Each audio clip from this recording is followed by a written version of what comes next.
প্রিয় দর্শক শ্রোতা, দেশ বিদেশ, দেশ প্রবাস থেকে যারা এই আমাদের অনুষ্ঠান দেখছেন, আমরা অনুরোধ করছি আমাদের অনুষ্ঠানটাকে আপনারা একটু শেয়ার করবেন, একটু লাইক করবেন, কমেন্ট করবেন। আমাদের কবি সাহিত্যিকরা সবসময় এতটুকু আশা করেন। এখন আপনাদের সামনে উপস্থিত হয়েছেন আমাদের এই ধূমকেতু সাংস্কৃতিক একাডেমির স্বপ্নদ্রষ্টা, আমাদের সকলের শ্রদ্ধাভাজন ব্যক্তিত্ব জনাব শেখ শাহাবুদ্দিন ভাই। যদিও তিনি আমাদের এই আসরে নিয়মিত থাকতে পারছেন না, উনি থাকেন যশোরের মনিরামপুর। উনি মাঝে আসেন, আমরা ধন্যবাদ জানাচ্ছি এই কবিতা আসর থেকে। এখন তিনি তার স্বরচিত যে কবিতা নিয়ে আসছেন।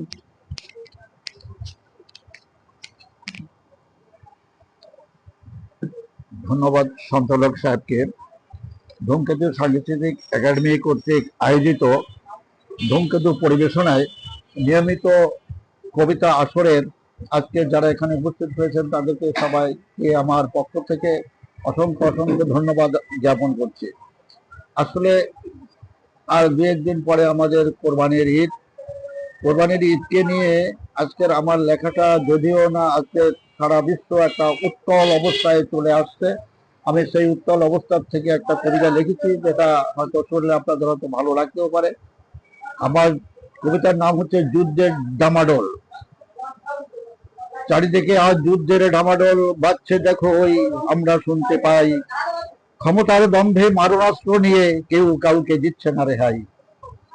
নাস্তিকতার চিন্তায় বিভোর সারা বিশ্বময়, বিধাতার শৃঙ্খল ভেঙে প্রতিজ্ঞ বিশ্ব করবে জয়। মুসলিম নিধনে মেতে উঠেছে আল্লাহ দ্রোহীরা, সবকিছু আজ হারাতে বসেছে ভদ্র মাসের যেখানে যারা।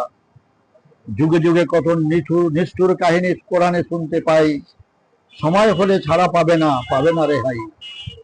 কত ভ্রষ্টদের প্রতিদান রয়েছে মহান রবের কাছে, তেমনি ধৈর্যের প্রতিফলও মালিকের কাছে আছে। মসজিদের মিনার ভাঙছে শকুনের গোষ্ঠী ছড়িয়ে দাবানল, এক আবাবিলের কাহিনী শুনে হতভম্ব রাজা বীরবল।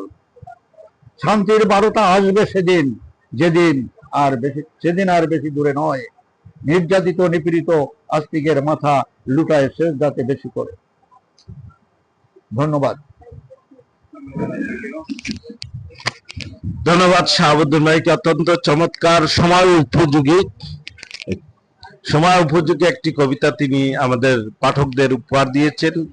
এই জন্য ধূমকেতু সাংস্কৃতিক একাডেমির পক্ষ থেকে আরেকবার ধন্যবাদ জানাচ্ছি।